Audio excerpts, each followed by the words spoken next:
Hey guys, my name's Jay, and welcome back to the Canadian Crypt.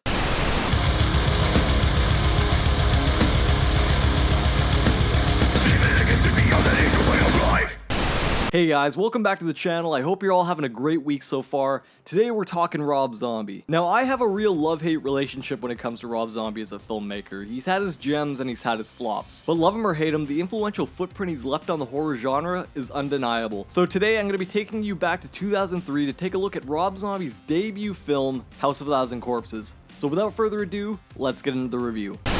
Well, I'll tell you what, Ski King.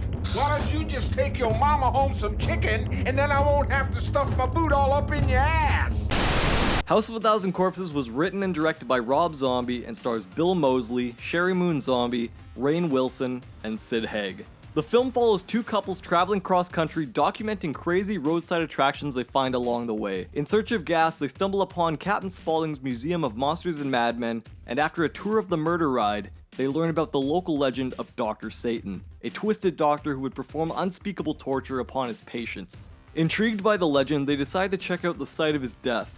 But things don't go as planned after picking up a hitchhiker along the way, ending up at the Firefly home, and setting off a chain of disturbing and deadly events. House of a Thousand Corpses is one of those films that I hold near and dear to my heart, and the reason for that is because it was one of the first horror films that I watched as a young kid just getting into horror movies. And it's still a film that I enjoy to this day. I thought the pacing was great. Rob Zombie definitely takes a balls to the wall approach to his filmmaking. He doesn't slow down enough for you to get comfortable. It's pretty much violence and gore the whole way through. And while I can see why a lot of people wouldn't necessarily enjoy a film like this, I had no problem with it.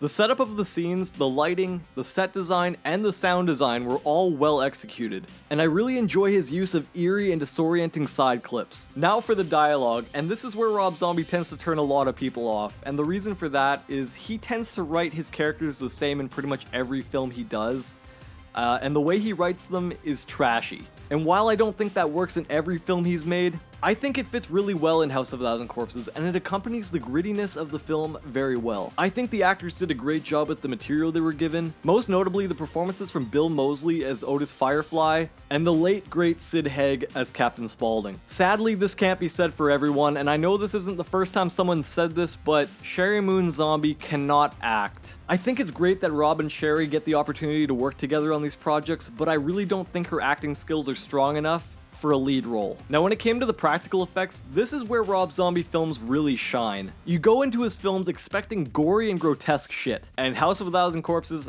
does deliver. You just don't forget scenes like this. Behold! Fish boy! Oh my god! Now for the kills, while they aren't the most creative, definitely get the job done. A scene I find particularly memorable is the scene where the cop gets executed. It's shot in a drone-like style, slowly pulling back for what feels like minutes before Otis finally pulls the trigger. It made me crazy anxious, making it a very effective scene in my opinion. Personally, I love this movie, but I'm curious, what are your thoughts on House of a Thousand Corpses? Do you love it? Do you hate it? Have you even seen it yet? Let me know in the comment section below. Alright guys, that'll be it for this one. If you enjoyed the video, be sure to hit it with a like, and if you aren't already, be sure to follow me on Instagram at Canadian Crypt. I do a lot of horror edits, I do polls on the videos I'm going to be doing in the future, and if you want to talk horror, send me a message. I love interacting with you guys. So, with that being said, I'll see you guys in the next one. Stay scary.